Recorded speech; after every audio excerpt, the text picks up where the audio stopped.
जो स्वागत है एक नई वीडियो में। इस वीडियो में हम लोग आज देखेंगे क्लास 9 के विज्ञान के जैक द्वारा जारी किए गए मॉडल प्रश्न पत्र को, जो कि एग्जाम की दृष्टि से काफ़ी महत्वपूर्ण है। अगर आप भी क्लास 9 की तैयारी कर रहे हैं तो इस वीडियो के अंत तक बने रहें। यह वीडियो आपके लिए काफ़ी महत्वपूर्ण होने वाला है। और अभी तक आप हमारे चैनल में नए हैं तो चैनल को सब्सक्राइब करें और अपने दोस्तों तक शेयर जरूर करें। तो प्यारे बच्चों, आइए बिना देर करते हुए हम लोग क्वेश्चन को स्टार्ट करते हैं। देखिए, कुल आप लोग को 1.5 घंटा का समय मिलेगा और कुल जो अंक है वो 40 अंक के हैं। कुल प्रश्न आप लोग को 40 रहेंगे और सभी प्रश्न अनिवार्य रहेंगे, यानी सभी प्रश्नों को आप लोग को हल करना होगा और प्रत्येक प्रश्न 1 अंक के होंगे। आपके गलत उत्तर के लिए कोई अंक की कटौती नहीं की जाएगी, यानी कि इसमें नेगेटिव मार्किंग नहीं है। ठीक है, तो आइए सबसे पहले क्वेश्चन को हम लोग देखते हैं। सबसे पहला क्वेश्चन है कि एक वस्तु आर त्रिज्या के वृत्ताकार पथ में घूम रही है, आधे वृत्त के बाद उनका विस्थापन क्या होगा। प्यारे बच्चों, समझिएगा क्वेश्चन क्या कह रहा है कि एक वस्तु आर त्रिज्या के वृत्ताकार पथ में, जैसे मान के चलिए कोई वृत्त है, इसकी त्रिज्या जो है वो आर है, ये आर इसकी त्रिज्या हो गई, घूम रही, तो आधे वृत्त के बाद उसका विस्थापन, आधे वृत्त मान के चलिए यहाँ से घूम रही, घूमते घूमते आधे वृत्त में आ गई। ठीक है, यहाँ पे रुक गई। अब बोल रहा है इसका विस्थापन क्या होगा। तो इसका विस्थापन क्या होगा, पहले यहाँ पे था और यहाँ से घूमते हुए यहाँ पे आ गया, यानी कि ये जो विस्थापन होगा वो इसका सबसे बड़ी जीवा होगी, यानी कि जो व्यास होगा वही उसका विस्थापन होगा, यानी कि 2r हो जाएगा। ठीक है, तो इसका सही उत्तर हो जाएगा option number C, 2r। Question number 2 देखते हैं। क्वेश्चन नंबर 2 कह रहा है कि वेग में प्रति सेकेंड परिवर्तन की दर कहलाती है, वेग में प्रति सेकेंड परिवर्तन की दर कहलाती है दूरी, विस्थापन, वेग और त्वरण। तो वेग में प्रति सेकेंड परिवर्तन की दर त्वरण कहलाती है, जो कि ऑप्शन नंबर डी में दिया हुआ है। इसका सही उत्तर हो जाएगा त्वरण। मेरे बच्चों, आप लोग याद रखोगे, त्वरण को ए से सूचित किया जाता है और इसका SI मात्रक मीटर प्रति सेकेंड स्क्वायर होता है, मीटर प्रति सेकेंड स्क्वायर होता है। ठीक है, त्वरण बराबर होता है, ये बराबर होता है v minus you by T, जहाँ v बराबर अंतिम वेग और u बराबर प्रारंभिक वेग और t बराबर समय। क्वेश्चन नंबर 3 देखते हैं। क्वेश्चन नंबर 3 कह रहा है कि निम्न में से किसकी SI मात्रक मीटर प्रति सेकेंड स्क्वायर है। तो प्यारे बच्चों, जैसे कि हमने अभी जस्ट पहले बताया कि मीटर प्रति सेकेंड स्क्वायर त्वरण का SI मात्रक है, इसलिए इसका सही उत्तर हो जाएगा ऑप्शन नंबर बी, त्वरण। क्वेश्चन नंबर 4 कह रहा है कि दूरी समय ग्राफ का ढलान किसका मान बताता है, यानी दूरी समय ग्राफ का ढलान किसका मान बताता है, विस्थापन का, त्वरण का, वेग का, इनमें से कोई नहीं। तो प्यारे बच्चों, इसका सही उत्तर हो जाएगा वेग का, यानी वेलोसिटी का। ठीक है, आप लोग याद रखोगे, वेग का, वेलोसिटी का जो SI मात्रक होता है वो मीटर प्रति सेकेंड होता है। ठीक है, कई बार क्वेश्चन को पूछा जाता है। क्वेश्चन नंबर 5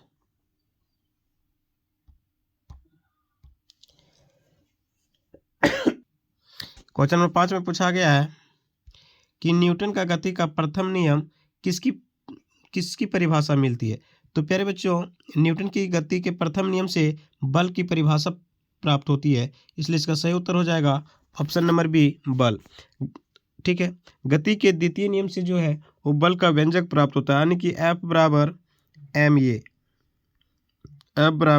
ma, ये गति के द्वितीय नियम से प्राप्त होता है। लेकिन अगर बात करें कि गति की तृतीय नियम से क्या प्राप्त होता है, तो बल की प्रकृति का पता चलता है। तो याद रखिएगा। ठीक है, न्यूटन के गति के प्रथम नियम से बल का परिभाषा प्राप्त होती है, द्वितीय नियम से बल का व्यंजक और तृतीय नियम से बल की प्रकृति का पता चलता है। ठीक है, तो इसका सही उत्तर हो जाएगा B, option number B. Question number 6 देखते हैं। क्वेश्चन नंबर 6 कह रहा है किसी पिंड का जड़त्व निर्भर करता है वस्तु का त्वरण, वस्तु का द्रव्यमान, वस्तु का वेग और वस्तु का आकार। तो प्यारे बच्चों, जो जड़त्व होता है वो वस्तु के द्रव्यमान पर निर्भर करता है। जिस वस्तु का जड़त्व द्रव्यमान जितना अधिक होगा उसका जड़त्व उतना ही अधिक होगा, और किसी वस्तु का जड़त्व जितना कम होगा उसका द्रव्यमान भी उतना कम होगा, इसलिए इसका सही उत्तर हो जाएगा ऑप्शन नंबर बी, वस्तु का द्रव्यमान। क्वेश्चन नंबर 7 कह रहा है कि न्यूटन का गति का कौन सा नियम बल का परिभाषा देता है। तो प्यारे बच्चों, जस्ट हमने अभी पहले बताया कि न्यूटन की गति का प्रथम नियम जो है वो बल का परिभाषा देता है, इसलिए इसका सही उत्तर हो जाएगा गति का प्रथम नियम। ठीक है, न्यूटन की गति के दूसरे नियम से बल का व्यंजक प्राप्त होता है F बराबर ma। ठीक है, और गति के तृतीय नियम से बल की प्रकृति का पता चलता है। ठीक है, बल का प्रकृति का पता चलता है। क्वेश्चन नंबर 8 कह रहा है कि 10 मीटर प्रति सेकंड की गति से चलने वाले 0.5 किलोग्राम द्रव्यमान वाले पिंड का संवेग क्या होगा। ठीक है, संवेग क्या होगा 2.5 kg मीटर प्रति सेकंड स्क्वायर, 5 kg मीटर प्रति सेकंड स्क्वायर, 0.5 kg मीटर प्रति second square divide 50 kg metre प्रति सेकंड स्क्वायर। तो प्यारे बच्चों, इसका सही उत्तर हो जाएगा option number C, 0.5 kg metre प्रति सेकंड स्क्वायर। ठीक है, क्वेश्चन नंबर 9 देखेंगे। कह रहा है जब कोई बस विरामा से चलती है तो अचानक उस पर खड़े यात्री बस में पीछे की ओर झुक जाती है, ये किस नियम का उदाहरण है। न्यूटन की गति का प्रथम नियम, दूसरा नियम, तीसरा नियम, इनमें से कोई नहीं। तो प्यारे बच्चों, इसका सही उत्तर है न्यूटन की गति का प्रथम नियम। अब न्यूटन की गति का प्रथम नियम क्या बताता है, पहले इसको हम लोग जानेंगे कि प्रथम नियम यह बताता है कि यदि कोई वस्तु विराम अवस्था में है तो विराम अवस्था में ही रहना चाहता है, और यदि यह गतिशील अवस्था में है तो गतिशील अवस्था में ही रहना चाहता है जब तक कि उस पर कोई बाह्य बल आरोपित न किया जाए। ठीक है, तो फिर बच्चों इसका सही उत्तर हो जाएगा न्यूटन की गति का प्रथम नियम। क्वेश्चन नंबर 10 कह रहा है कार्य का एसआई मात्रक क्या है। तो कार्य का एसआई मात्रक जूल होता है। ठीक है, न्यूटन किसका एसआई मात्रक है, तो आप सभी याद रखोगे बल का एसआई मात्रक न्यूटन होता है, जिसे हम लोग एन से सूचित करते हैं। ठीक है, वाट जो होता है वो शक्ति का एसआई मात्रक है, ये भी याद रखोगे, वाट शक्ति का एसआई मात्रक है। क्वेश्चन नंबर 11 कह रहा है चंद्रमा पर किसी पिंड का द्रव्यमान 40 किलोग्राम है तो पृथ्वी पर इसका भार कितना होगा। यानी चंद्रमा पर किसी पिंड का द्रव्यमान जो है वो 40 किलोग्राम है तो पृथ्वी पर इसका भार कितना होगा। पहले में है 240 kg, 392 न्यूटन, 240 न्यूटन और यहाँ पे 400 kg। तो पहले इसका सही उत्तर हो जाएगा 400 kg। ठीक है, चूँकि भार जो होता है वो mg के बराबर होता है। ठीक है, तो यहाँ हो जाएगा 40, mg का मान होता है 9.8 मीटर प्रति सेकेंड, तो यहाँ पे और 10 ले सकते हैं, तो 40 दे हैं 400 हो जाएगा। ठीक है, kg, तो इसका सही उत्तर हो जाएगा 400 kg। क्वेश्चन नंबर 12 देखेंगे कि जब कोई पिंड कंपन करता है तो यह आसपास की हवा को संपीड़ित करता है और एक उच्च घनत्व क्षेत्र बनाता है, जिसे क्या कहते हैं, अपवर्तन, परावर्तन, विरलन, संपीड़न। तो प्यारे बच्चों, इसका सही उत्तर हो जाएगा संपीड़न। क्वेश्चन नंबर 13 देखेंगे। कह रहा है वह घटना जहां उत्पन्न ध्वनि परावर्तन के कारण पुनः सुनाई देती है क्या कहलाती है। व्यतिकरण, मृग तृष्णा, गूंज, अपवर्तन। तो प्यारे बच्चों, इसका सही उत्तर हो जाएगा गूंज। क्वेश्चन नंबर 14 कह रहा है निम्नलिखित में से किस पदार्थ में कणों के बीच आकर्षण बल सबसे कम होता है। कार्बन डाइऑक्साइड, दूध, रुई, चीनी। तो प्यारे बच्चों, सही आंसर हो जाएगा कार्बन डाइऑक्साइड, क्योंकि सबसे कम जो आकर्षण बल होता है वो गैस में होता है। ठीक है, गैस में होता है, और सबसे अधिक की बात करें तो ठोस में होता है। ठीक है, तो यहाँ पे कार्बन डाइऑक्साइड जो है वो गैस है, इसलिए इसका सही उत्तर हो जाएगा carbon dioxide, option number A. Question number 15 कह रहा है किस तापमान पर पानी ठोस और तरल दोनों अवस्था में पाया जाता है।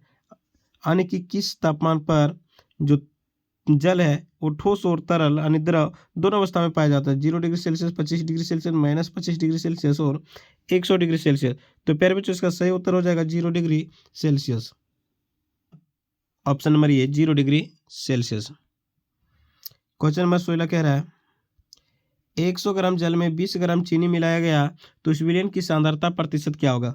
ठीक है, तो सांद्रता प्रतिशत बराबर होता है, ठीक है, 20 ग्राम चीनी मिलाया गया है यानी विलेय पदार्थ की मात्रा, तो 20 ग्राम टोटल विलियन की मात्रा, तो 100 प्लस 100 ग्राम जल में 20 ग्राम चीनी हो गया, टोटल 120 इंटू 100%। तो ये 0 0 कट जाएगा।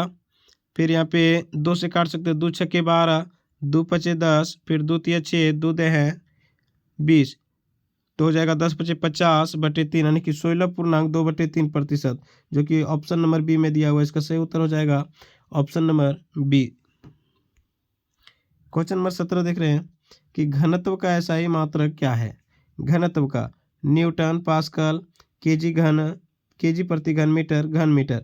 तो प्यारे बच्चों इसका सही उत्तर हो जाएगा ऑप्शन नंबर सी, केजी प्रति घन मीटर। ठीक है, पास्कल जो है वो दाब का एसआई मात्रक है, आप सभी याद रखोगे, दाब का एसआई मात्रक पास्कल। क्वेश्चन नंबर 18 कह रहा है कि दिए गए कौन गुणधर्म निलंबन का है। दिए गए कौन गुणधर्म निलंबन का है। यह एक समांगी मिश्रण है, यह टिंडल प्रभाव नहीं दर्शाता है, यह एक विषमांगी मिश्रण है, ये छानने की विधि से पृथक नहीं किए जा सकते हैं। तो प्यारे बच्चों इसका सही उत्तर हो जाएगा ऑप्शन नंबर सी, ये एक विषमांगी मिश्रण है। ठीक है, तो निलंबन क्या है, एक विषमांगी मिश्रण है। क्वेश्चन नंबर 19 कह रहा है कपूर और नमक के मिश्रण को किस विधि द्वारा अलग करेंगे। ऊर्ध्वपातन विधि द्वारा, वाष्पीकरण द्वारा, क्रोमेटोग्राफी द्वारा, अपकेंद्रण विधि द्वारा। तो प्यारे बच्चों इसका सही उत्तर हो जाएगा ऊर्ध्वपातन विधि द्वारा। चूंकि कपूर और नमक दोनों ऊर्ध्वपातित पदार्थ है, इसलिए इसको हम लोग ऊर्ध्वपातन विधि द्वारा अलग करेंगे। ठीक है, क्वेश्चन नंबर 20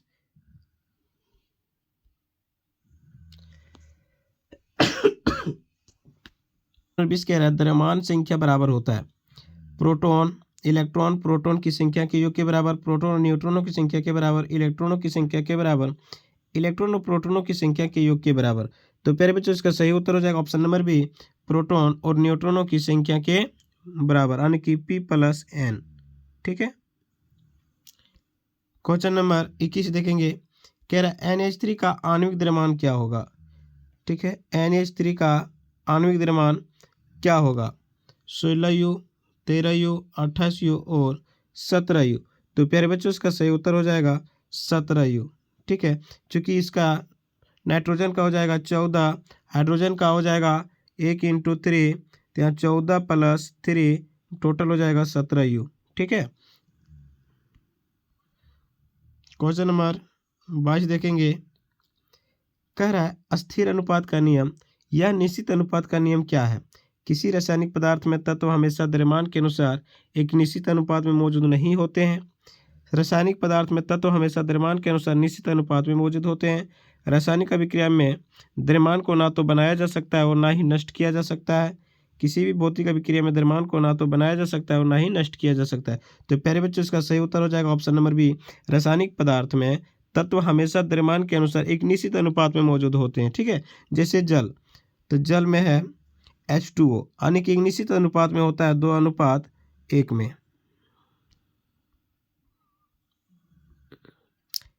क्वेश्चन नंबर 23 कह रहा है निम्नलिखित में से कौन 36 ग्राम जल का सही प्रतिनिधित्व करता है।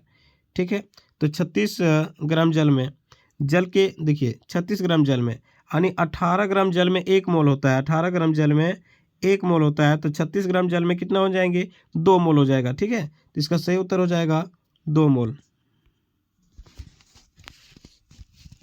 क्वेश्चन नंबर 24 देखेंगे, न्यूट्रॉन पर आवेश होता है, न्यूट्रॉन पर आवेश रहता है 1 0 -1 2। तो प्यारे बच्चों न्यूट्रॉन पर कोई आवेश ही नहीं होता है, इसलिए इसका सही उत्तर हो जाएगा option number B, 0।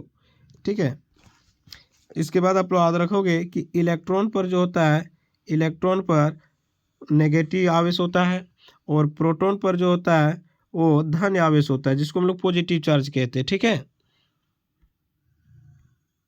Question number 25 कह रहा है अल्फा कण क्या है। ऋणावेशित प्रोटॉन, ऋणावेशित हीलियम परमाणु, धनावेशित प्रोटॉन, धनावेशित हीलियम परमाणु। तो प्यारे बच्चों इसका सही उत्तर हो जाएगा ऑप्शन नंबर डी, धनावेशित हीलियम परमाणु। क्वेश्चन नंबर 26 कह रहा है किसी तत्व के समस्थानिकों के द्रव्यमान में अंतर रिक्त स्थान की भिन्न संख्या के कारण होता है। न्यूट्रॉन, प्रोटॉन, इलेक्ट्रॉन और न्यूक्लियन। तो प्यारे बच्चों इसका सही उत्तर हो जाएगा न्यूट्रॉन। क्वेश्चन नंबर 27 कह रहा है कोशिका भित्ति बनी होती है, कोशिका भित्ति बनी होती है प्रोटीन की, कार्बोहाइड्रेट, सेलुलोज और लिपिड की। तो इसका सही उत्तर हो जाएगा ऑप्शन नंबर सी, सेलुलोज की बनी होती है। ठीक है। क्वेश्चन नंबर 28 कह रहा है निम्नलिखित में से किस कोशिकांग को अपना डीएनए तथा राइबोसोम होता है? गोल्जी उपकरण का, प्लेसिड का, लाइसोसोम का और अंतर्द्रव्य जालिका का। तो प्यारे बच्चों इसका सही उत्तर हो जाएगा प्लासिड का। क्वेश्चन नंबर 29 देखेंगे। 29 में कह रहा है किसी कोशिका में 16 क्रोमोसोम है, उस कोशिका में अर्धसूत्री विभाजन के फलस्वरूप बने संतति कोशिका में कितने क्रोमोसोम होंगे? तो प्यारे बच्चों इसका सही उत्तर हो जाएगा 8 क्रोमोसोम, जो कि ऑप्शन नंबर 1 में दिया हुआ है। क्वेश्चन नंबर 30 कह रहा है कि दिया गया चित्र किस ऊतक का है? ठीक है। पहले ऑप्शन में दिया है पेरेन्काइमा, दूसरे में है कोलेनकाइमा, तीसरे में है अस्करेनकाइमा और चौथे में है फ्लोएम। तो प्यारे बच्चों इसका सही उत्तर हो जाएगा पेरेन्काइमा का। क्वेश्चन नंबर 31 कह रहा है बादाम का छिलका किस ऊतक का बना होता है? यानी बादाम का जो छिलका होता है वो किस ऊतक का बना होता है? पेरेन्काइमा, कोलेनकाइमा, अस्करेनकाइमा और फ्लोएम। तो प्यारे बच्चों इसका सही उत्तर हो जाएगा अस्करेनकाइमा। ठीक है। क्वेश्चन नंबर 32 देखेंगे मांसपेशियों को अस्थियों से जोड़ने वाले संयोजी ऊतक को क्या कहते हैं? स्नायु, कंडरा, उपास्थि और मांसपेशी। तो इसका सही उत्तर हो जाएगा option number B, कंडरा। Question number 33 कह रहा है कि जीवों के वर्गीकरण के लिए सर्वाधिक मूलभूत लक्षण क्या हो सकता है? उसका निवास स्थान जी नहीं, उनकी कोशिका संरचना, उनके पोषण के तरीके, उनके जनन के तरीके। तो उनकी कोशिका संरचना होगी सही उत्तर। क्वेश्चन नंबर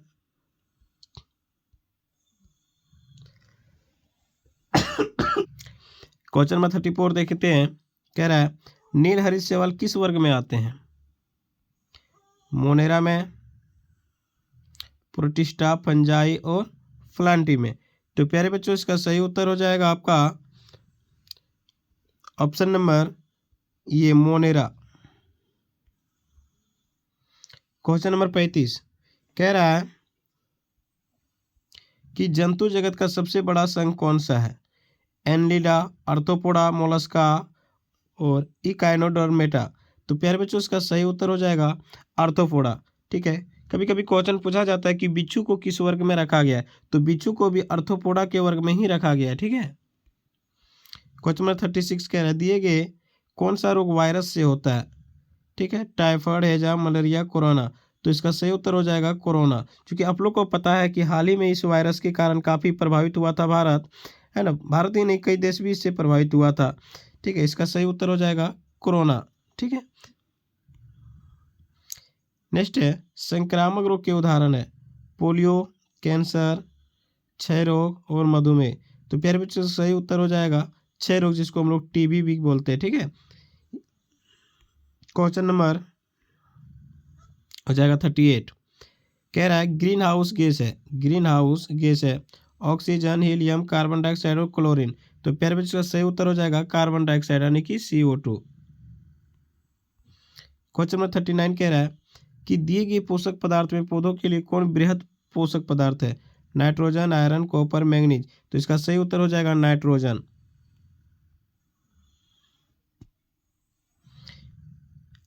क्वेश्चन नंबर 40 कह रहा है वायुमंडल में पाए जाने वाले ऑक्सीजन विषैले अणु को क्या कहते हैं? यानी जो वायुमंडल में पाए जाने वाले ऑक्सीजन के विषैले अणु होते हैं उसको क्या कहते हैं? तो उसे ओजोन कहते हैं, जिसका रासायनिक सूत्र O3 होता है। ठीक है। प्यारे बच्चों आप लोग ये भी याद रखोगे कि ओजोन परत की जो क्षति होती है वो किसके कारण हो रहा है? तो CFC के कारण हो रहा है। ठीक है। यानी क्लोरोफ्लोरोकार्बन के कारण हो रहा है। तो एक और 40 MCQ क्वेश्चन था जो कि जैक द्वारा जारी किए गए मॉडल सेट का था, और ये सभी क्वेश्चन एग्जाम की दृष्टि से महत्वपूर्ण है। अगर वीडियो अच्छा लगा तो आप लोग हमारे चैनल को सब्सक्राइब करें, और इस प्रकार की वीडियो और पाने के लिए चैनल को सब्सक्राइब करें और अपने दोस्तों तक शेयर जरूर करें।